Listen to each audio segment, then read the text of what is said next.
संत ज्ञानेश्वर महाराजांची पालखी सातारा जिल्ह्यातील लोणंदवरून पंढरपूरकडे मार्गस्थ झाली. तरडगावजवळ चांदोबाचं लिंब इथं माऊलींच्या पालखीचं पहिलं उभं रिंगण पार पडलं. ऐतिहासिक या उभ्या रिंगणाला लाखो भाविक पाहण्यासाठी उपस्थित होते. रिंगण म्हणजे वारी सोहळ्यातील विसावा. वारीचा प्रवास अधिक सुखकर व्हावा आणि वारकऱ्यांमध्ये चैतन्य यावं यासाठी रिंगणाच्या आयोजनाची परंपरा आहे. तरडगावच्या अलीकडे चांदोबाचं लिंब असून या ठिकाणी रस्त्याच्या दुतर्फा लोक उभं राहतात आणि माऊलींचा अश्व मधोमध पळवत माऊलींच्या रथापर्यंत आणला जातो. नंतर हा अश्व रथाला प्रदक्षिणा घालतो. असा हा नयनरम्य सोहळा डोळ्यात साठवून ठेवण्यासारखा असतो.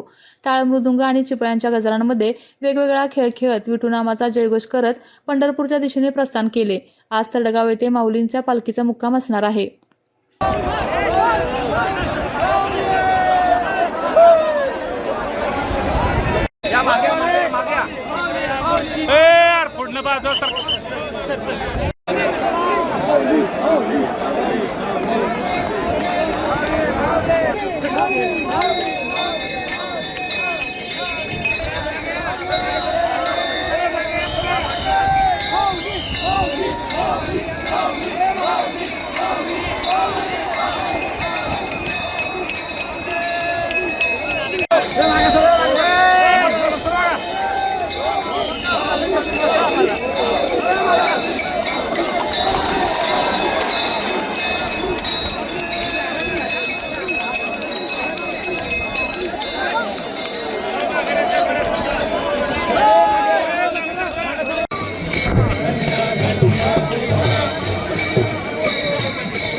विविध कंपन्यांमध्ये जॉब मिळवण्यासाठी किंवा स्वतःचा उद्योग व्यवसाय करण्यासाठी 1 वर्ष कालावधीचे महाराष्ट्र शासनाचे तांत्रिक कोर्सेससाठी Patil electronics institute Satara. Electrical supervisor, automobile mechanic, electrical wireman, motor winding, 2 wheeler 4 wheeler mechanic, computer operator, computer hardware आणि डिप्लोमा कोर्सेस. पात्रता 10वी 12वी एसटी पासची सोय. Patil electronics institute, Radhika road, Satara. 98 220 97 071. 1986 पासून तंत्र शिक्षणामधील अग्रेसर संस्था पाटील इलेक्ट्रॉनिक्स इन्स्टिट्यूट सातारा.